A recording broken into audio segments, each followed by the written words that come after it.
asking her about the provisions in the agreement we could not see. They were secret.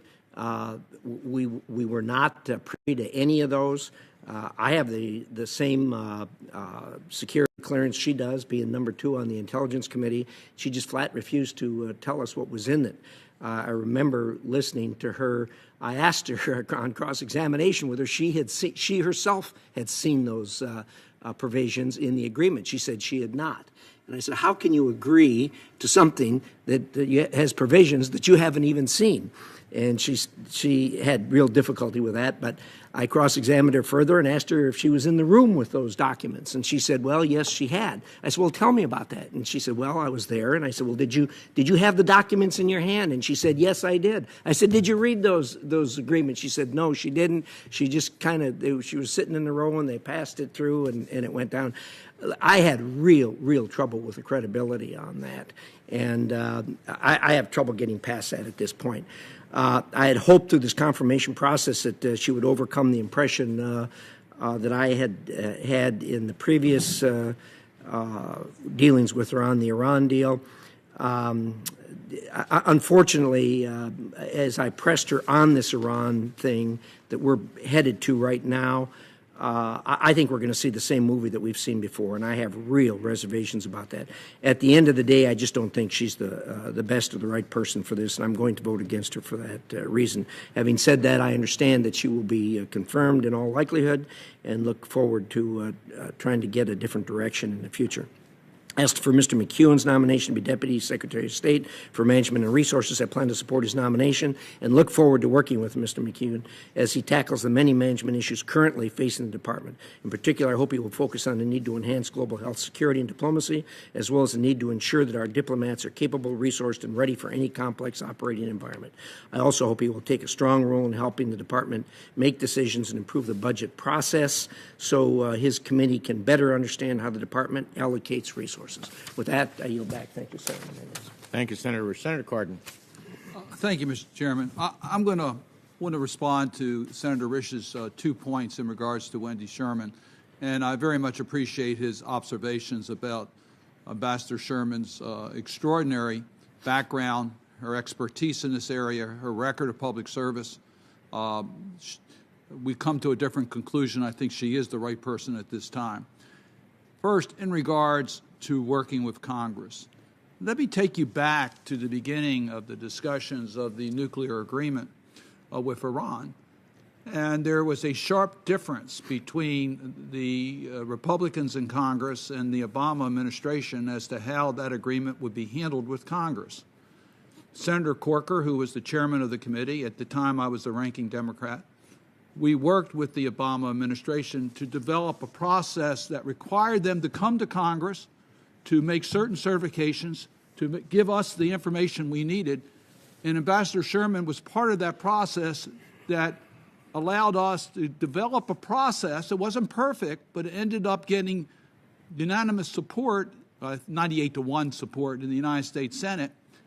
And then it was implemented in a way that we had regular briefings of classified information given to Democrats and Republicans so that we could make our own independent judgments. We had full access, and Ambassador Sherman was part of that process. And I think Senator Corker would agree that each member of this committee, each member of the Senate, got the information we needed to make our own independent judgments. At the end of the day, I disagreed with the Obama administration, but I certainly had the information I needed, and Ambassador Sherman was part of that process that made sure that we had the information we needed to make that decision. It was unprecedented, the amount of information made available to us. Now, in regards to the documents that the IAEA had that Ambassador Sherman had the chance to look at or didn't look at during the process, remember, our participation in the IAEA requires us to keep that information confidential. We're not permitted to share that information, those of us who are involved in the IAEA process. She had no choice but to honor her commitments to the IAEA. So I just urge my colleagues to recognize we have a unique opportunity in Ambassador Sherman to get someone who really appreciates and understands the relationship between the executive and legislative branch. She's a product of the United States Senate, having served as Chief of Staff to Senator Mikulski.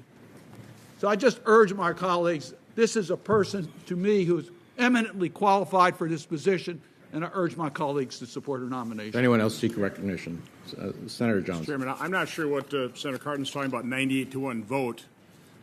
Maybe I was the only one that voted no. No, you were not.